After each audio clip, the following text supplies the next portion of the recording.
les couples de stars africaines qui ont traversé le temps.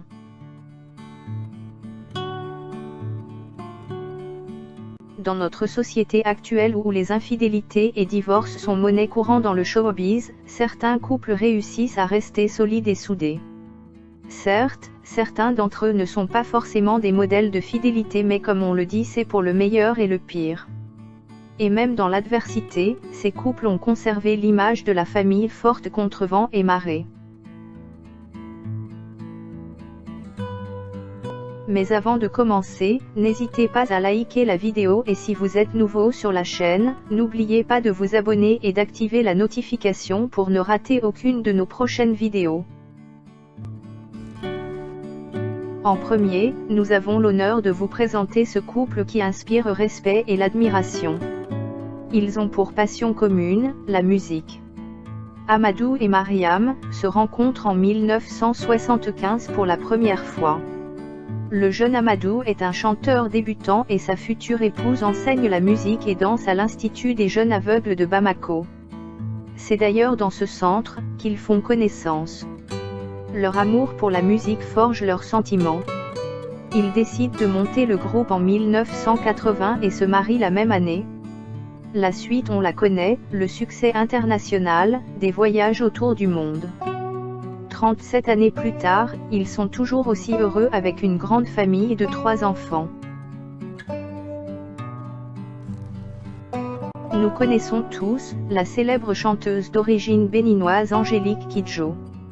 Pour poursuivre ses cours de chant au Centre d'information musicale, qui est une école de jazz parisienne très réputée, Angélique Kidjo déménage et s'installe à Paris en 1983. Elle y rencontre Jean Nebraille, jeune étudiant dans la même école qui deviendra son futur mari. Jean Nebraille est un musicien et compositeur. Angélique Kidjo écrira d'ailleurs avec lui la majeure partie de ses musiques. Ils ont leur premier enfant en 1993. Leur histoire, qui date maintenant de plus de 25 ans, est la source de leur force. Une autre preuve de leur amour est que depuis leur rencontre, Jean Nebraille accompagne son épouse à travers le monde lors de ses nombreuses tournées.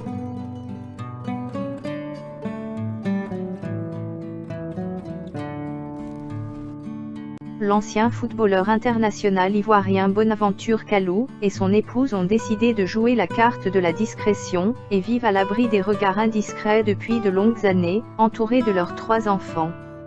Ce couple est ensemble depuis que Kalou joue à la SEC, et ils se sont toujours soutenus jusqu'à ce jour, malgré leurs différences de classe sociale. En effet, Constance vient d'une famille très aisée, tandis que Kalou vient d'une famille modeste, mais cela n'a jamais eu d'incidence négative sur leur foyer.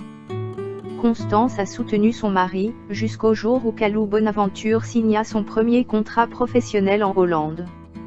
L'humilité de Constance a permis à son homme de se hisser haut. Aujourd'hui, ils vivent décemment. Moralité, la femme ne tombe pas forcément sur l'homme parfait, mais elle a la possibilité de façonner l'homme qu'elle désire.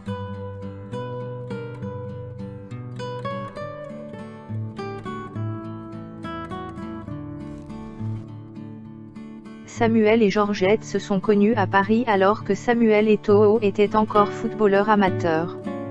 Ce couple est l'un des plus célèbres sur le continent tant pour la notoriété du footballeur que pour ses nombreuses infidélités. Son épouse, ancien mannequin ivoirien, n'a jamais rompu le silence sur son couple. L'année dernière, ils se sont mariés en Italie après plus de 10 ans de concubinage et 5 enfants.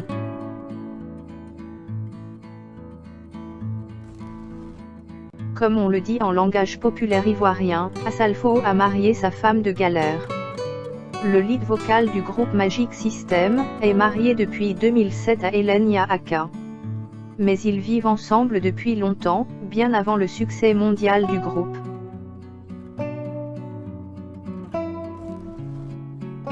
Didier Drogba rencontre Lala Diakité, une jeune femme originaire du Mali, en 1999. En juin 2011 à Monaco, il épouse civilement sa partenaire de longue date. Le couple a 3 enfants. Mais vous ne verrez presque jamais de photos de la femme du footballeur sur ses différents comptes officiels. il est de ces stars qui ont réussi à garder privée leur vie amoureuse. Une fois, au cours d'une interview, il a confessé aux journalistes qu'il avait rencontré son épouse à l'âge de 18 ans, une époque instable pendant laquelle il traversait sa phase d'excès. C'est elle qui réussit à le canaliser et à faire de lui ce grand homme. Il doit ce qu'il est aujourd'hui à sa tendre Lala.